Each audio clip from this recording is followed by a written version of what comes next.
संख्याओं का महत्व। एक बार की बात है, एक छोटे से गांव में राजा नाम का एक बुद्धिमान आदमी रहता था। राजा के पास बहुत सारी किताबें थीं और वो बच्चों को पढ़ाई में मदद करता था। एक दिन राजा ने बच्चों को संख्याओं के महत्व के बारे में सिखाने का निर्णय लिया। राजा ने सभी बच्चों को अपने बगीचे में बुलाया और एक बड़ा सा सफेद बोर्ड लाया। उसने बच्चों से पूछा, क्या आप जानते हैं कि संख्याएं कितनी महत्वपूर्ण होती हैं? बच्चों ने एक स्वर में जवाब दिया, नहीं, हमें बताओ।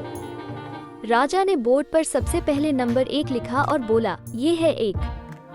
सोचो, अगर हमारे पास एक ही सेब है तो हम उसे किसे देंगे? बच्चों ने सोचा और एक बच्चे ने कहा, हम उसे बांट नहीं सकते, किसी एक को ही देना पड़ेगा। राजा मुस्कुराया और नंबर 2 लिखा। अब अगर हमारे पास 2 सेब हैं? राजा ने पूछा। बच्चों ने खुश होकर जवाब दिया, अब हम दोनों सेब 2 बच्चों में बांट सकते हैं।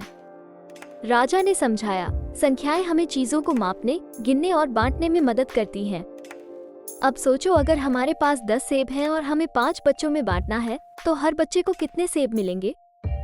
बच्चों ने सोचा और एक बच्चे ने उत्तर दिया, हर बच्चे को 2 सेब मिलेंगे। राजा ने बच्चों को समझाया कि कैसे गणित और संख्याएं उनके जीवन में मदद करती हैं। उसने कहा, अगर हम जानते हैं कि कैसे गिनना है और संख्याओं का उपयोग करना है तो हम आसानी से चीजों को समझ सकते हैं और बांट सकते हैं। इस तरह राजा ने बच्चों को संख्याओं का महत्व सिखाया और बच्चे खुश होकर अपने घर लौटे।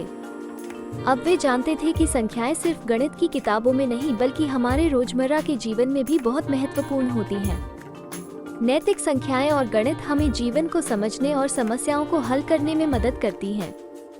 हमें हमेशा ध्यान रखना चाहिए कि गणित की शिक्षा हमारे लिए कितनी महत्वपूर्ण